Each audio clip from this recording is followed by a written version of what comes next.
잘 계시죠? 예, 잘 계신 것 같고, 일산에 있다가 사정상 파주로 교회가 이전하고, 상주 소목교회가 또 많은 기도와 후원으로 도와주셔서 저희 교회는 아주 잘 지내고 있고, 저도 건강한 모습으로 잘 지내고 있습니다. 계속해서 작지만 우리 다음 교회를 위해서 여러분들 많은 기도를 부탁드리겠습니다. 네. 제가 아멘을 못 가르치고 갔죠. 죄송합니다. 말씀을 전하겠습니다. 오늘 본문을 보시면은 사도가 세월을 아껴야 함을 강조한 뒤에 술 취하지 말라라는 권고를 붙이고 있어요. 이 말을 하면 찔리는 사람들이 좀 있죠. 너무 걱정하지는 마세요. 술 취하지 말라라는 것은 사실은 물론 거기에도 의미가 있지만 술 취함이라고 하는 것으로 대표되는 하나님을 위해서 내 인생과 시간을 바쳐야 되는데 그렇지 못하고 다른 곳에 시간을 쓰는 모든 인생들을 총칭하는 거예요. 술 취한다는 것이. 그래서 그 이후에 너희가 세월을 아끼라 라는 말이 나오는 거예요. 그러니까 하나님께서 여러분에게 주어진 그 시간을 말씀과 기도와 예배 뭐 이런 것들을 통해서 잘 사용해야 되는데 취하면 어떻게 돼요? 많이 먹으면 교회도 못 나오고 그러잖아요. 그러니까 결국에는 술 취한다라는 것은 우리에게 주어진 하나님의 시간을 잘 아껴라. 그래서 너희는 술 취한 삶을 살면 안 되고 성령 충만한 삶을 살아야 된다라고 하는 거예요. 그럼 성령 충만한 삶이 뭔지 답이 나오죠? 여러분들에게 주어진 하나님께서 주어진 그 시간을 잘 쓰는 거예요. 그러면 성령 충만이 되는 거예요. 그래서 나오는 게 성령 충만한 사람들은 시와 찬미와 신령한 노래로 서로 화답하는 삶을 살아야 된다라고 사도 바울이 말하는 거예요. 보세요. 성령 충만한 자는 시와 찬미와 신령한 노래로 화답한다. 이 말은 뭐예요? 사실은 이 말 속에는 성도 간의 깊은 교제를 의미하는 거예요. 서로 찬양도 여기 앞에 나와서 찬양하고 교제도 하고 말씀도 듣고 그리고 19절 후반부에 보면은 너희 마음으로 주께 노래하며 찬송하며 이건 뭐예요? 예배 드리는 거잖아요. 성도 간의 교제뿐만 아니라 하나님과의 교제 열심히 하는 삶을 살아야 된다는 거예요. 그러면 보세요. 성도 간의 교제 하나님과의 교제 이게 최고의 절정을 이루는 게 뭐예요? 공적인 예배죠. 예배예요. 성령 충만한 사람들은 내가 받은 구원이 너무 크고 소중하기 때문에 범사에 감사하는 삶을 사는 거예요. 그래서 우리는 그 삶을 가리켜 예배자의 삶이다. 예배의 삶이다. 그런데 성경은 또 예배를 뭐라고 말하는 거예요? 거룩한 산 제사다. 그러면 거룩한 산 제사 속에 나타난 의미를 알면 여러분들은 뭘 할 수가 있는 거예요? 성령 충만한 삶이 무엇인지를 깨달을 수가 있는 거예요. 물론 지금은 제사를 드리진 않아요. 각 뜨고 잡고 이런 거 안 하잖아요. 하지만 사도 바울은 그런 제사를 예배와 견주어 표현함으로 인해서 구약시대의 제사 속에 담긴 그 원리와 정신이 오늘날 이 시간 드려지는 예배 속에서 잘 담겨 있다라는 것을 그리고 또 지금까지 우리가 드리는 예배 속에 제사의 의미가 전승되고 있다는 것을 알려주고 있는 거예요. 그래서 구약의 제사를 알아보면 우리의 예배가 어떤 것이어야 되고 여러분이 드리는 헌신이 어떤 것이어야 되고 우리가 살아야 하는 예배의 삶, 예배자의 삶, 거룩한 산 제사의 삶이 어떠한가를 알 수가 있는 겁니다. 그래서 레위기에 오늘은 사실은 본문은 신약을 썼는데 오늘은 구약 얘기 좀 할 거예요. 레위기에 있는 그 제사가 갖고 있는 정신과 원리를 보겠습니다. 예수님이 오시기 전까지 구약 시대에는 보통 5가지의 제사는 꼭 드렸어요. 자, 뭐냐? 번제, 소제, 속죄제, 속건제, 화목제 이 5가지의 제사는 꼭 드려야 됩니다. 자, 먼저 번제 한번 봅시다. 번제. 레위기 1장 1절에서 9절 나오죠? 안 나오나? 나오네. 제가 다 줬어요. 보세요. 여호와께서 회막에서 모세를 부르시고 그에게 일러 가라사대 이스라엘 자손에게 고하여 이르라 너희 중에 누구든지 여호와께 예물을 드리려거든 생축 중에서 자 뭐와 뭐 소와 양 요거 잘 기억해 두세요. 소와 양으로 드리고 자 그 예물이 소의 번제이면 흠 없는 수컷으로 회막문에서 여호와 앞에 연락하시도록 드릴지니 자 어떤 녀석을 드려야 돼요? 흠 없는 수컷. 자, 4절 그가 번제물 머리에 안수할지니 그리하면 연락되어 그를 위하여 속죄가 될 것이라. 그는 여호와 앞에서 그 숫송아지를 잡을 것이요 아론의 자손 제사장들은 그 피를 가져다가 회막문 앞 단 사면에 뿌릴 것이며 그는 제사를 드리는 자예요. 그는 그 번제 희생의 가죽을 벗기고 가각을 뜰 것이요 제사장 아론의 자손들은 단 위에 불을 두고 불 위에 나무를 버려놓고 아론의 자손 제사장들은 그 뜬 각과 머리와 기름을 단 위 불 위에 있는 나무에 벌려 놓을 것이며 그 내장과 정강이를 물로 씻을 것이요 제사장은 그 전부를 단 위에 불살라 번제를 삼을지니 이는 화제라 여호와께 향기로운 냄새니라. 자 3절에 보시면 아까 번제물은 뭐가 없어야 돼요? 흠이 없어야 돼요. 자, 그 말은 뭐예요? 흠이 없어야 된다는 말은 그 소를 가지고 올 때 미리 뭘 해야 돼요? 검사를 해야지. 검사를. 그러면 흠이 있나 없나 검사를 하는 거예요. 살펴보고 준비를 하라는 얘기예요. 예배도 똑같습니다. 하나님 앞에 예배 시간은 잘 준비되어져야 돼요. 미리 준비되어져야 되고 준비가 없는 예배는 살아있는 예배가 될 수가 없는 거예요. 여러분 마음의 준비를 하고 이 자리에 오셔야 되는 거예요. 그리고 계속 보면 3절에서 그 예물이 소의 번제이면 흠없는 수컷으로 회막문에서 여호와 앞에 연락하시도록 드릴지니라. 자 제사는 누구한테 연락이 되는 거예요? 여호와 앞에 연락이 되는 거예요. 다른 말로 올바른 예배는 여러분들이 올바른 예배라고 하는 것은 이곳에 와서 기분이 좋아지고 내 상한 감정을 달래는 것이 아니에요. 내 눈에 보기에 아름다운 것이 예배가 아니라 예배는 오직 하나님께만 드려지는 거예요. 대부분의 사람들은 예배를 잘못 착각하면 쇼로 전락할 수가 있어요. 예배는 하나님께 연락되어지는 거예요. 하나님께 연락되어지는 거예요. 여러분은 하나님 앞에 연락되는 예배를 드리러 온 거지 다른 것을 보러 오는 게 아니란 말이에요.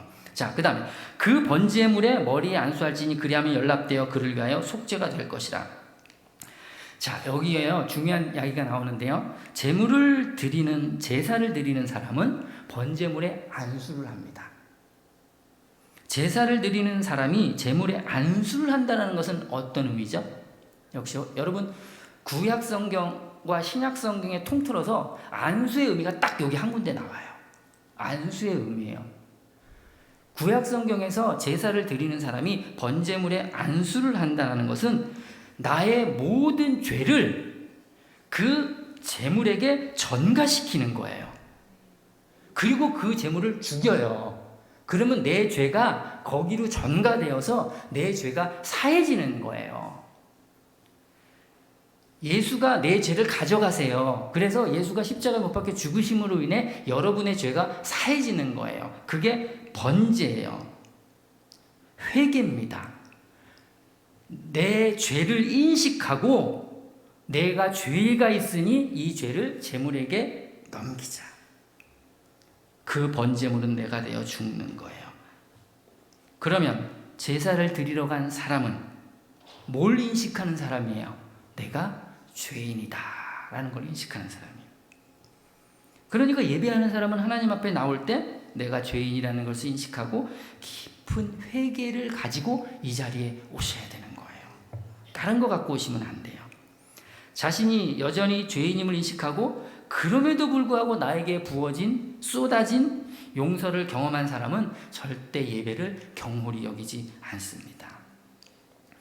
자, 그 다음에 5절을 보시면 여호와 앞에 숫송아지를 잡을 것이요 아론의 자손 제사장 그 피를 가져다가 회막문 앞 단 사면에 뿌릴 것이며 자, 그는 또 그는 또 번제 희생의 가죽을 벗기고 각을 뜰 것이요 라고 나와요. 제사 드리는 사람은 자기 자신의 죄를 전가한 그 제물을 직접 죽입니다. 제사 드리는 사람은 그 제물의 가죽도 직접 벗겨요. 그리고 제사 드리는 사람은 직접 그 제물의 각을 뜹니다. 그리고 제사 드리는 사람은 직접 그 제물의 내장을 빼내서 물로 씻어요. 하나님께 제사를 드리는 사람은 제물을 죽이면서 내 자신을 죽이는 겁니다. 하나님께 제사를 드리는 사람은 제물의 가죽을 벗기면서 나의 위선의 가죽을 벗겨내야 돼요. 제사를 드리는 사람은 제물의 각을 띠면서 나의 죄를 하나도 남김없이 낱낱이 각을 떠서 하나님 앞에 드리는 거예요. 제사 드리는 사람은 번제물의 내장을 꺼내 씻으면서 내 마음속의 죄까지도 다 꺼내어 하나님 앞에 내어놓는 거예요. 이 정신은 아직도 예배자로서 이 자리에 살아있는 겁니다. 그러니까 예배하는 사람들은 예배 시간에 뭐 하는 겁니까? 자기 자신의 각을 뜨는 시간이며 나를 죽이는 시간이고 나의 생각과 마음까지도 다 하나님 앞에 낱낱이 열어서 내려놓는 시간이에요. 다른 사람 지적할 시간이 없어요. 다른 사람 볼 겨를이 없는 거예요. 근데 어떻게 뭘 갖고 그렇게 하죠? 각을 뜨고 다 해야 되죠? 히브리서 4장 12절. 하나님의 말씀은 살아있고 운동력이 있어 좌우에 날선 검보다도 예리하여 혼과 영과 및 관절과 골수를 찔러 쪼개기까지 하며 또 마음의 생각과 뜻을 감찰하나니. 우리 자신의 죄, 속속들이 각을 뜰 수 있는 것 말씀의 검이에요. 그것만이 여러분의 죄악된 삶을 죽일 수 있는 겁니다. 자, 여기 번제예요. 태우는 거. 두 번째, 소제. 레위기 2장 1절에서 2절. 누구든지 소제의 예물을 여호와께 드리려거든 고운 가루로 예물을 삼아 그 위에 기름을 붓고 또 그 위에 유향을 놓아 아론의 자손 제사장에로 가져올 것이요 제사장은 그 고운 기름 가루 한 줌과 그 모든 유향을 취하여 기념물로 단 위에 불사를 지니 이는 화제라 여호와께 향기로운 냄새라. 자, 이 소제라는 거는요 사실은 충성과 헌신의 제사예요. 오늘 헌신 예배잖아요. 요거하고 아주 깊은 제사예요. 충성과 헌신의 제사. 이 소자는 힐소자예요. 전설의 고향 보면은 귀신이 무슨 옷 입고 나오죠? 하얀 소복 입고 나오죠. 그 소자가 그 흰 소자예요. 소복. 그러니까는 하나님 앞에 곡식 가루를 하얗게 잘 빻아 드리는 제사예요. 오늘 이 예배에도 이 소제의 정신이 들어가 있어요.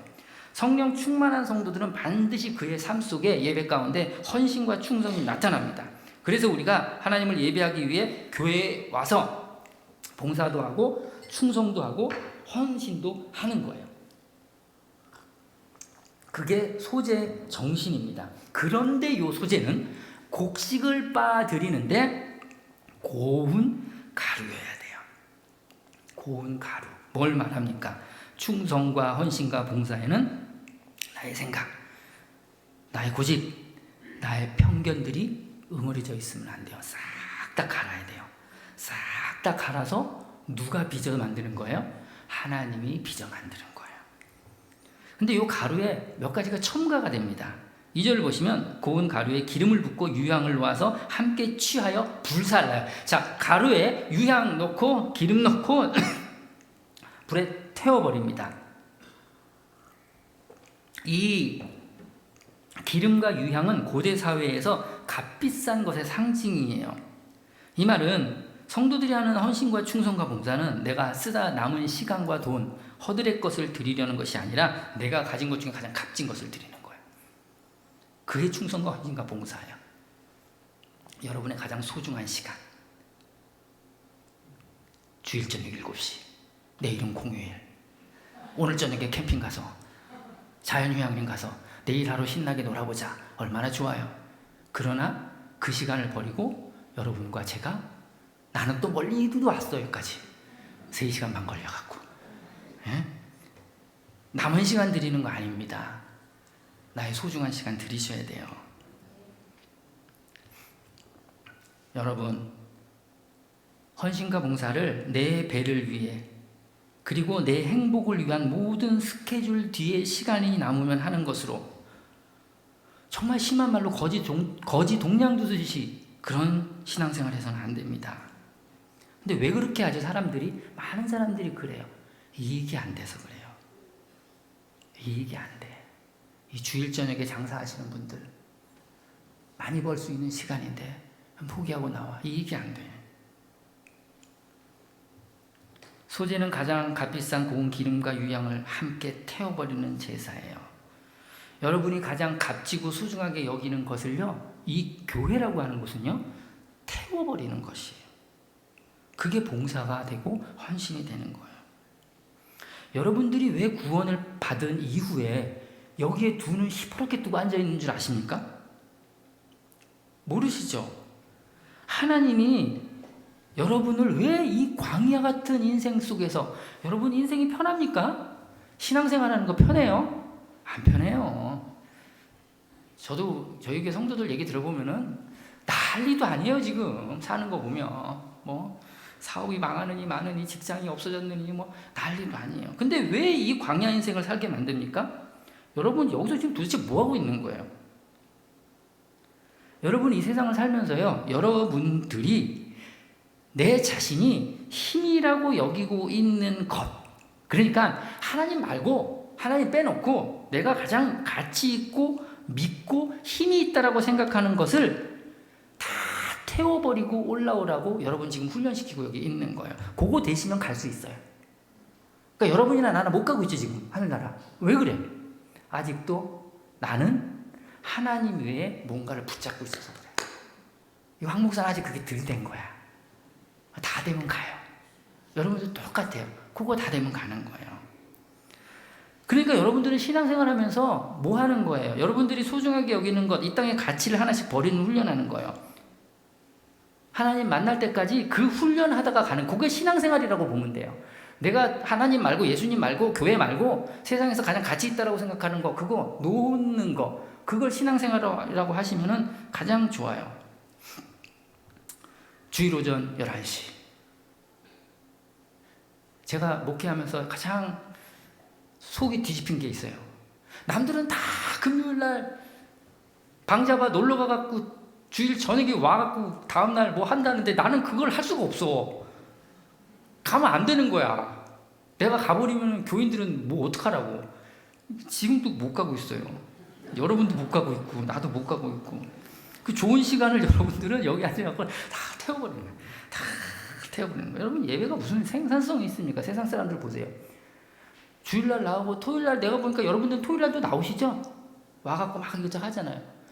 그날 열심히 일하면 다 돈 되고 살이 되고 피가 되는데 교회 나오면 뭐가 돼요? 아무것도 없잖아요. 아무것도 없잖아요. 여러분 교회 나올 때 주일 낮 예배 때 뭐 갖고 나와요? 헌금하잖아요. 여러분 죄송합니다. 헌금통에 다 태우는 거예요. 여러분 돈. 그죠? 여러분 헌금하면 교회에서 여러분에게 뭐 줘요? 아무것도 안 줘요. 하는 만큼 뭐예요? 내 통장 잔고는 비어가는 거예요. 버리는 거예요. 맞잖아요. 여러분 하나님 말고 그 다음 제일 소중하게 여기는 게 뭐예요? 돈이잖아요. 저도 그래요. 하나님 말고 다음 돈이에요. 그러잖아요. 그거 태워버리라고 훈련하는 거예요. 여러분 그게 헌금입니다. 되게 중요한 거예요. 중요한 정신이에요. 한 만큼 손해입니다. 몇 갑절로 보상 안 해줘요. 만약에 헌금 한 만큼 몇 갑절 보상해 준다면요, 교회 목사님들이 제일 부자 돼야 돼요. 그잖아요. 목사님들은 꼬박꼬박 11조 하고 때마다 감사헌금하고 뭐 있으면 뭐 하고 박봉에 하잖아요. 제일 부자 돼야 되는데 그렇지 않더라고. 아나니아와 삽비라가 왜 죽었죠? 아나니아와 삽비라가 헌금해서 죽었어요. 안 했으면 살았을 텐데. 안타까워 죽겠어. 근데 헌금을 할 때 자기의 자랑과 과시를 위해 드리는 바람에 죽어버렸어요. 자기의 가장 귀한 것을 하나님 앞에 태워드려야 되는데 그게 아니야. 자랑하려고. 그래서 죽은 거예요. 반면에 예수님이 칭찬하신 과부의 2렙돈, 그건 과부가 가진 최고의 가치예요. 그 사람 저녁 한 끼란 말이에요. 그 한 끼를 그냥 태워버리고 그분은 굶은 거예요. 목숨과 같은. 그래서 그 과부는 칭찬받은 거예요. 여러분, 헌금은요, 대단한 업적 만들어내는 도구가 아니라 여러분 개개인의 신앙을 만들어가는 하나님의 방법이에요. 시간도 마찬가지예요. 교회를 하시면서 무슨 거지 동냥하듯이 했다 말했다 하지 마세요. 성령 충만한 헌신자의 삶이 아니에요. 여러분, 300데나리온 향유옥합을 깨뜨려서 예수님 발에 부은 여인, 300데나리온이면요, 이거 어마무시한 돈입니다. 지금으로 말하면 어마무시해요. 가룟 유다는 뭐라고 말합니까? 야, 그 비싼 걸 낭비하냐? 그걸 팔아서 가난한 사람들한테 나눠주고 교회도 세우고 저쪽 교회도 돕고 이쪽 교회도 도우면 좋은데, 언뜻 보기에 보면 유다 말이 맞아요. 근데 예수님은 여인을 칭찬하십니다. 예배는 자기를 버리는 거예요. 자기 자신이 소중하다는 것을 다 태워버리는 거예요. 경제 논리로 이해하시면 절대 안 돼요. 그런데 11절에 보면은 소제를 드리는데 주의사항이 나와요. 레위기 2장 11절. 무릇 너희가 여호와께 드리는 소제물을 모두 누룩에 넣지 말지니 너희가 누룩이나 꿀을 여호와께 화제로 드려 사르지 못할지니라. 소제에는 누룩을 넣지 말아라. 누룩은 뭐에 쓰는 거죠? 빵을 부풀리는데. 예배하는 자들아, 너희의 헌신과 봉사를 부풀려 자랑하지 마라. 꿀을 넣지 말래요. 헌신과 봉사에 달고 그럴듯하게 절대 포장하지 말라. 대신 뭘 넣으라 그러죠? 소금. 여기는 제가 안 넣네. 죄송합니다. 13절에는 소금을 넣으라고 나와요. 모든 소제물에 소금을 치라. 내 하나님의 언약의 소금을 내 소제에 빼지 못하게 할지니 너는 모든 예물에 소금을 드리지니라. 뭐예요? 소금을 치라는 것은 헌신과 봉사에 내가 녹아 들어가. 소금이 배추에 절여지면요, 얼핏 보긴 몰라요. 이게 소금인지 설탕인지 몰라요. 그렇게 하라는 거예요. 나타나서는 안 된다. 드러나서는 안 된다는 거예요. 절대 드러나서는 안 된다. 그럼 이걸 다 종합해보면 예배하는 자들의 헌신과 봉사와 충성은 사람에게 보이기 위해서는 해서는 안 된다. 자, 세 번째, 속죄제. 빨리 해야지. 시간이 많이 갔네. 속죄제. 속죄제는 그 말대로 자신의 죄가 드러났을 때 속죄의 뜻으로 제사를 드리는 거예요. 근데 속죄를 언제 드리는가 하면은, 제가 본문 안 적었는데 레위기 2장 28절을 보면은 그 범한 죄의 깨우침을 받는 즉시. 여러분, 우리는 언제 죄를 깨달죠? 여러분 언제 죄를 깨달으세요? 말씀 앞에 섰을 때 죄를 깨닫는 거예요. 죄의 지표는 말씀입니다. 그러니까 우리가 하나님을 올바로 예배하기 위해서는 늘 말씀 앞에 자기를 비추어 봐야 돼요. 죄를 깨달았을 때 하는 거예요. 자, 네 번째, 속건제. 속건제. 자, 요게 속죄제하고 속건제하고 좀 구별이 힘들어요. 근데 별로 어렵지 않아요. 자, 속죄제는 이미 저질러 버린 돌이키지 못할 죄를 깨달았을 때에 제사를 드리는 것이고, 속건제는 자기 잘못에 대한 보상을 할 수 있는 여지가 있을 때에 속죄제를 드리는 거예요. 자, 예를 들어 볼게요. 내가 살인을 했어요. 안식일을 범했어요. 어저께 안식일이야. 범했어. 어떻게 할 수 없죠. 어저께 갔으니까. 살인을 했어요. 내가 그 사람한테 뭘 어떻게 해줘야 되는데 죽어버렸어. 할 수가 없잖아요. 그때 드리는 거예요. 속죄제가. 속건제는 뭐냐면은 내가 어떤 사람에게 은 300냥을 사기를 쳤어요. 처음에는 그게 죄인 줄 몰랐어. 근데 나중에 말씀을 통해서 내가 죄인임을 깨달았었어요. 그러면 내가 그 사람에게 부당한 이익을 돌려주고, 국민은행 금리 2.5% 365일로 나눠가지고 이자까지 쳐주고, 그리고 나서 제사장에게 가서 제사를 드리는 거예요. 속건제. 이 말씀은 우리가 올바른 예배를 드리기 위해서는 예배당 안에서 경건한 척만 해서는 절대 안 된다는 거예요. 삶이 예배자의 삶으로 바뀌어야 된다는 거예요. 예를 들게요. 어떤 사람이 남의 돈을 엄청나게 떼어먹고 커다랗게 피해를 준 후에 정말 내가 잘못했다는 걸 깨닫고 하나님 앞에 진심으로 회개를 했어요. 그리고 나서 예배당에 앉아 있었어. 근데 그 돈 떼먹힌 사람이 그걸 봤어. 어떻겠어요, 기분이? 너는 하나님 앞에 용서받았을지 몰라도 난 아직 너한테 돈 못 받았다. 용서 못했다. 성도가 이 속건의 정신을 너무 외면하고 살았습니다. 우리가 하나님께 용서를 받았다면 우리가 다른 이들의 마음을 아프게 한 것에 대해서 진심으로 사죄하고 사과하고 돌려줄 수 있어야 돼요. 사도 바울이 로마 감옥에서 오네시모라고 하는 노예를 만납니다. 그 사람은 빌레몬이라는 골로새 교회 신자의 노예였어요. 그런데 노예가 주인의 재물을 훔쳐갖고 달아납니다. 로마 감옥에서 바울을 만나 회개하고 신자가 되었어요. 바울이 오네시모를 빌레몬에게 돌려보냅니다. 당시 노예 주인은 노예의 생사여탈권을 갖고 있었죠. 노예가 주인을 떠나 도망가면 십자가형까지도 치를 수가 있습니다. 바울은 그러한 처지의 오네시모에게 다시 네 주인에게 돌아가라. 그리고 그 오네시모에게 그 빌레몬에게 오네시모가 훔친 것은 사도 바울이 대신 갚아주겠노라 편지를 써요. 빌레몬서예요. 오늘날 예배 속에 들어있는 속건의 정신입니다. 돈 갚는 것 그건 문제가 아니에요.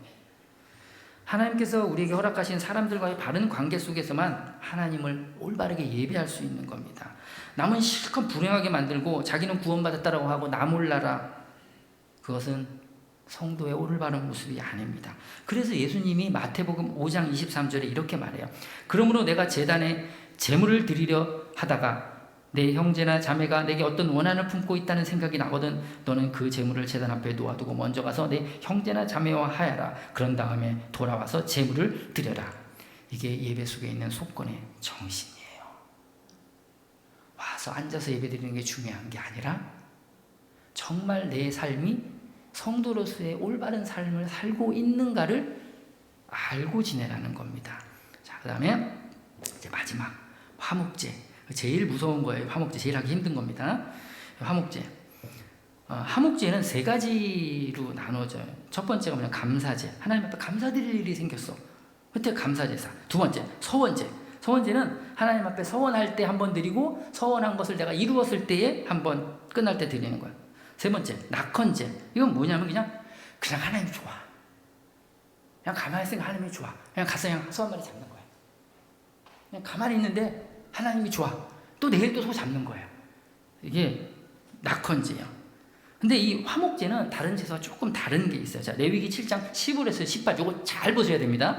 감사함으로 드리는 화목의 희생의 고기는 드리는 날에 먹을 것이요 조금이라도 이튿날 아침까지 두지 말 것이니라. 그러나 희생의 예물이 서원이나 자원의 예물이면 그 희생을 드린 날에 먹을 것이요 그 남은 것은 이틀날에도 먹되 그 희생의 고기가 제3일까지 남았으면 불사를지니 만일 그 화목제 희생의 고기를 제3일에 조금이라도 먹으면 그 제사는 연락되지 않을 것이라. 드린 자에게도 예물답게 못되고 도리어 가증한 것이 될 것이며 그 먹는 자는 죄를 당하리라. 자, 이 감사제에 드린 예물은 당일 먹어야 돼요. 서원제나 자원제에 드린 제물은 그 다음 날까지 먹어야 됩니다. 만일 3일째 되는 날에도 그 고기가 남아있으면 태워버려야 되는데 그것도 태워버리지 못하면은 그 제사는 무효가 될 뿐만 아니라 오히려 저주가 된다라고 얘기를 해요. 유일하게 이 화목제만 제사를 드리는 사람이 고기를 먹게 되어 있습니다. 근데 문제가 있어요. 보통 제사 때는 뭘 잡죠? 아까 맨 처음 할 때 숫, 소. 양도 잡아요. 비둘기도 잡지만 보통 소를 잡아요. 그래서 소를 잡는데 요 소를 잡으면은 소 키우시는 분 계시죠? 몇 킬로 나옵니까? 많으면 700에서 800킬로 나온대죠, 고기가. 거기서 기름 떼어서 태우고 가슴살과 왼쪽 뒷다리 한 개 제사장에게 주고 나머지는 뭐 해야 돼요? 제사 드리는 사람이 다 먹어야 돼요. 그게 500kg, 300kg, 400kg. 해지기 전까지 먹어야 돼. 왜 해지기 전까지죠? 유대인들은 해가 지면 다음 날이에요. 해지기 전까지 먹어야 돼요. 그러니까 아침부터 새벽같이 나와가고 소 잡아. 각 뜨고 껍데기 벗기고 내장 떼고 기름 태우고 그럼 언제 돼요? 한 2시쯤 돼요. 아침부터 소. 그러면 해질녘까지 3시간 정도 남아요. 3시간 동안 뭐 어떻게 해야 돼요? 500근. 먹어야 돼요. 못 먹으면 어떻게 돼요? 무효. 다시 드려야 돼. 그럼 어떻게 하면 돼요? 나눠주면 되죠. 나눠 먹으면 되는 거예요. 내가 좋아하는 사람만 나눠주면 돼요? 아주 그것까지 좀 힘들어요. 상수목기 여기 다 안 돼요. 그럼 어떻게 해야 돼요? 왼수까지도 불러야 돼요. 다 먹여야 돼요. 그러니까 제사 드리는 사람은 화목제 하면서 뭘 깨닫는 거예요? 내가 하나님과 화목하기 위해서는, 이 제사가 올바르게 드려지기 위해서는 내가 나의 원수까지도 섬겨야 되는구나를 깨닫는 거예요. 원수에게까지 내 고기를 나눠주지 않으면 제사는 무효가 될 뿐만 아니라 난 저주를 받을 수 있다는 거예요. 그 예배의 정신, 제사의 정신이 오늘날 여기에 흘러있다는 거예요. 예배는 하나님의 영광만을 위하여 나의 전 존재를 하나님께 굴복시키는 행위입니다. 하나님의 말씀으로 나의 죄된 습성과 집착들, 각을 뜨는 거예요. 내 이웃의 아픔을 돌아보는 긍휼한 마음과 사랑의 마음을 흘리는 성도의 교제이며 하나님 앞에서의 헌신과 충성과 봉사의 열매를 나타내는 행위이며 원수까지도 섬길 수 있는 참 그리스도인의 축제가 예배예요. 그 예배는 반드시 많은 준비가 필요하고 진지한 열정이 담겨야 돼요. 그리고 이제 예배가 끝나고 여러분은 각자의 삶의 현장에서 역시 그 예배자의 삶을 사시면서 여러분의 삶을 거룩한 산 제사로 하나님 앞에 올려드려야 돼요. 성도의 신앙생활은 교회에서는 7분의 1, 나머지는 어디서? 여러분의 환경 속에서 하시는 거예요. 집에서도 하시고 직장에서도 하시고. 교회에서는 7분의 1, 나머지 7분의 6은 밖에서. 그게 신앙생활입니다. 그게 성령 충만한 사람들에게 나타나는 거예요. 그리고 일상 속에서도 예배자의 삶을 성실하게 살아낼 각오를 하고 있으셔야 됩니다. 지금도 잘하고 계시겠지만 조금만 더 신앙생활에 진지해지시기를 주의 이름으로 축복합니다. 기도하겠습니다. 아버지 하나님 감사합니다.